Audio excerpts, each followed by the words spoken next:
Hi there, Medical Wildcats. I'm Joseph Guggenheim. I'm a 1972 alum of the medical school. And this month, my presentation is on the building which was known as the Furniture Mart, now known as Lakeshore Place, and the Women's World Fair, how these two things intersected in the mid-1920s. Have you ever wondered what that brown building across Huron Street from Abbott Hall is? I lived in Abbott Hall for 4 years and never saw anybody come or go from this building. Chicago hosted an all-women's World's Fair in this building in 1925 and 1926. It probably was not as famous as the 1893 Columbian Exposition, but it ran for 4 years and it was a big success. The final 2 years were held in a different location. This building was known for a long time as the American Furniture Mart. It's across East Huron Street from Abbott Hall. The address is 680 North Lakeshore Drive. Abbott Hall was 710 North Lakeshore. This is now called Lakeshore Place. It occupies an entire city block, and some say it was the largest building in the world when it was completed. Others say it was the largest building devoted to a single industry, and others say it was the third largest commercial building in the world. Either way, it was a huge building. It was built in two sections. The eastern section, closest to the lake, is pictured on the right in this 1924 photograph, and you can see how close it was to the lakeshore at the time. This section was completed in 1923. It was constructed with reinforced concrete, and the architects were Rader, Nimmons, and Dunning. The western section was completed in 1926, and instead of reinforced concrete, it was constructed with steel. Nimmons and Dunning were the architects. Rader did not participate. The tower was added 2 years later, making it 474 feet tall. Abbott Hall would be in the lower left-hand corner if it were built, but Abbott Hall was not built until 1940. This picture, taken looking from the northwest, shows the demarcation between the east and the west sections of the building. The building was originally 666 North Lakeshore Drive, but the address was changed to 680 North Lakeshore in 1988. There was speculation that the number 666 referred to the beast in the biblical book of Revelation. The owners of the building and the tenants at the time, Playboy Enterprises, denied this, however. The building was converted to office space and residential condos in 1979, and the name was changed at that time from the American Furniture Mart to Lakeshore Place. Dr. Eric Boberg, who has compiled an excellent history of our medical school campus, said that the prosthetics part of Rehab Institute was located in this building because it was one of the few buildings which was structurally strong enough to hold the heavy machinery of the prosthetics machinery. Playboy Enterprises occupied this space starting in 1988 for the next 24 years, and the building became known as the New Playboy Building. You can see this ornate east entrance, which faces Lakeshore Drive, in the picture on the right. Fairs had become popular in the 19th century. They were both entertaining and educational, and this was before the invention of television, which now provides us with entertainment and education. There were sanitary fairs to raise money for the United States Sanitary Commission to benefit the Union soldiers during the Civil War. There was a Centennial Exposition in 1876 in Philadelphia, and the picture on the right shows the Women's Pavilion at that exposition. The Columbian Exposition of 1893 was held in Chicago, perhaps our most famous World's Fair. It was attended by 27 million people, half the population of the United States at the time. But women felt they were underrepresented at the World's Fair in 1893, and some felt that the exclusion of women and their accomplishments from the main exhibits to their own building was demeaning. And you can see their building on the right. Exhibits emphasized homemaking and reinforced old stereotypes for women. The governing board, which was appointed by the president of the exposition, had no women members. A woman's building and a lady board of managers were the consolation prize for denying membership on the board. And the board of lady managers for their own building had no power outside of this building. The picture on the right shows the view from the woman's building.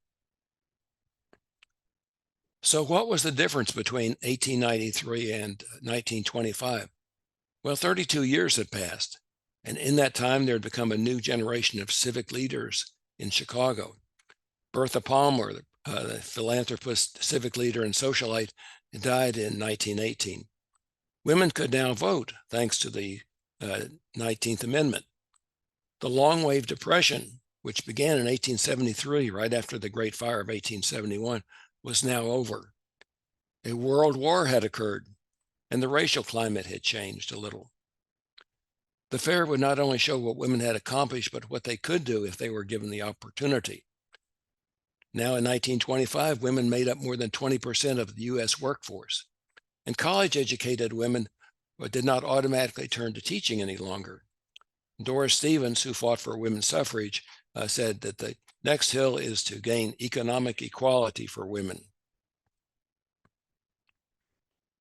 There were two main organizers of the World's Fair, the 1925 Women's Fair. The first, Helen Bennett, was manager of the Chicago Collegiate Bureau of Occupations.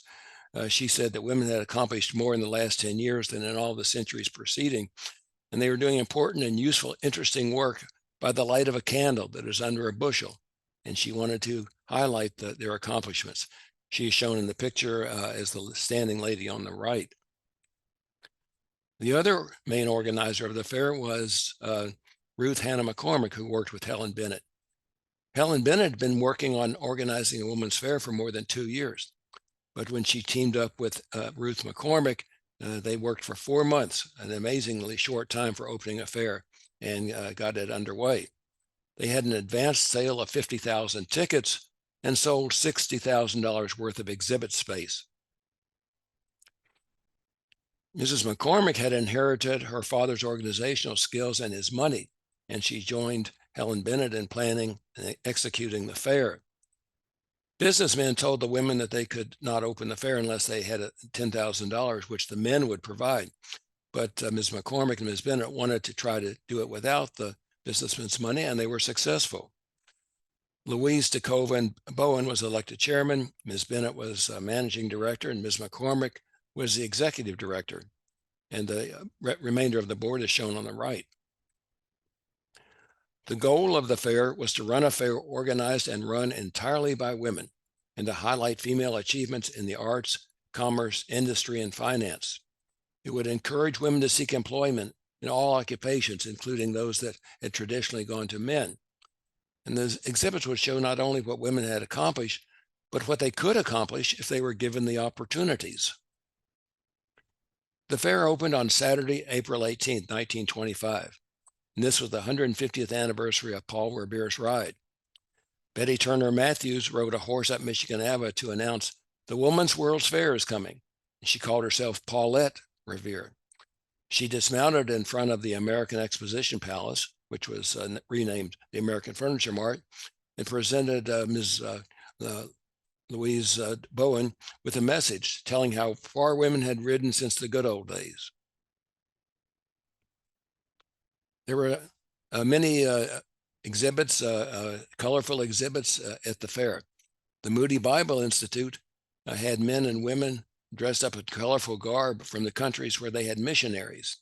And they also sang gospel hymns accompanied by an old-fashioned reed organ.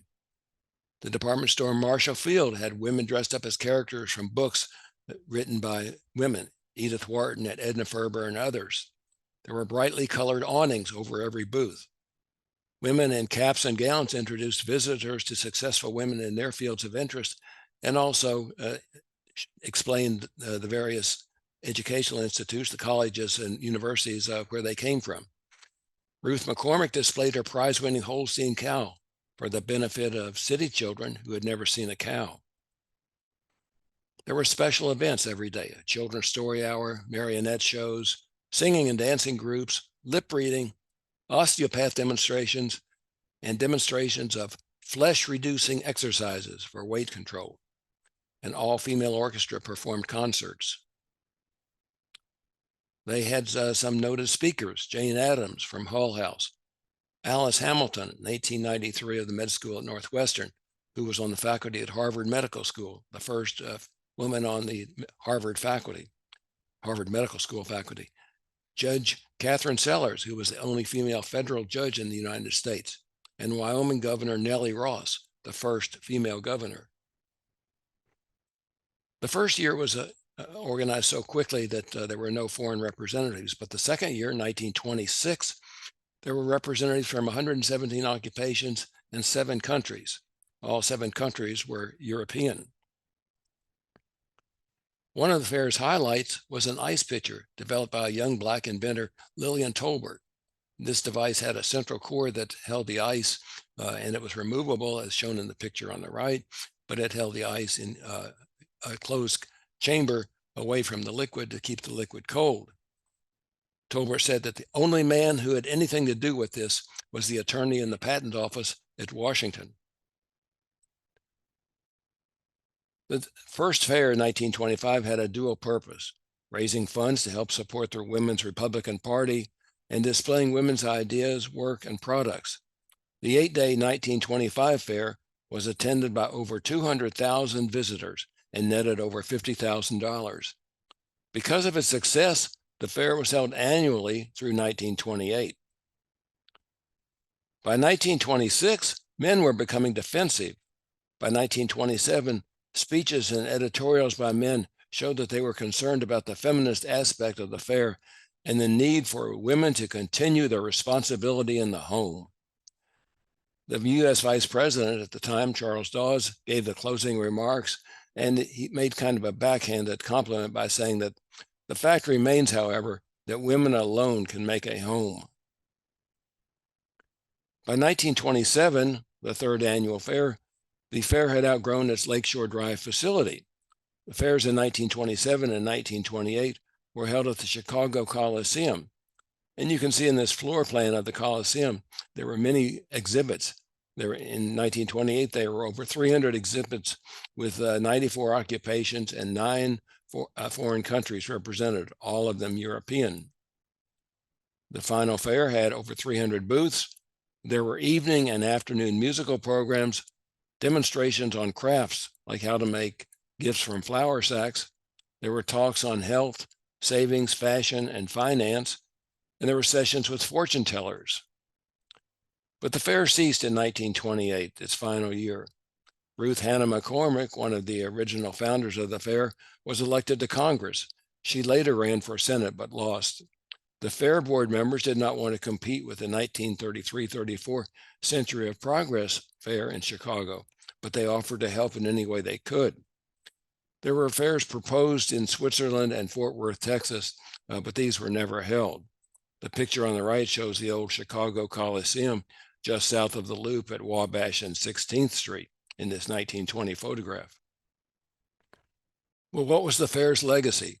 It left an indelible mark on Chicago and the relationship between the sexes. The Chicago Daily newspaper said that complacent men addicted to boasting of male superiority should visit the Women's World's Fair. And the Sioux City newspaper said that men should begin to harbor an uneasy suspicion that these women may be up to something after all. It hurts men's vanity to have women proven smart. Let's get together again virtually in May for another newsletter. In April, there will be no newsletter, but I hope to see everyone at the Alumni Weekend, April 18th through 20th at Chicago. It's a chance to reunite with some of your old classmates, see some of the new developments around the medical center, and get some CME hours from Northwestern's outstanding faculty.